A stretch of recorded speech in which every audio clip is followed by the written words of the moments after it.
मुंबईतील शिवाजी पार्क मैदानावर होणार मुख्य शासकीय ध्वजवंदन। मुख्यमंत्री देवेंद्र फडणवीस उपस्थित राहणार। उपमुख्यमंत्री शिंदे ठाण्यात तर अजित पवार पुण्यात झेंडावंदन करणार।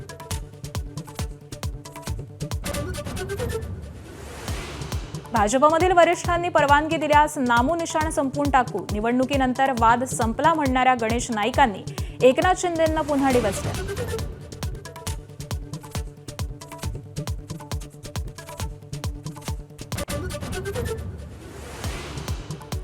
साताऱ्याच्या कराड तालुक्यामध्ये तब्बल 6,000 कोटींचं ड्रग्ज जप्त। गुजरातमधील 3 पोलीस अधिकाऱ्यांची कारवाई।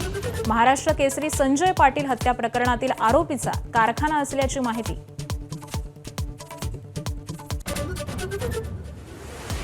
आजपासून हार्बर मार्गावर देखील धावणार एसी लोकल ट्रेन। सीएसएमटी ते पनवेल मार्गावर 14 एसी लोकल धावणार।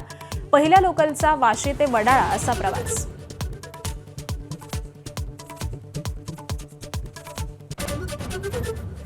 अभिनेते धर्मेंद्र यांना मरणोत्तर पद्मविभूषण, सतीश शहांना पद्मश्री पुरस्कार, तर हिटमॅन रोहित शर्मा आणि हरमनप्रीत कौर यांचा पद्मश्री पुरस्कारानं गौरव, तर गायिका अलका याज्ञिक यांनाही पद्मभूषण पुरस्कार।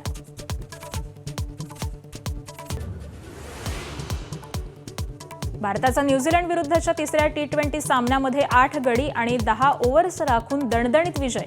मालिकेमध्ये 3-0 अशी आघाडी। सलग 9वी T20 मालिका जिंकण्याचा भारताचा भीमपराक्रम। एबीपी माझा, उघडा डोळे बघा नीट।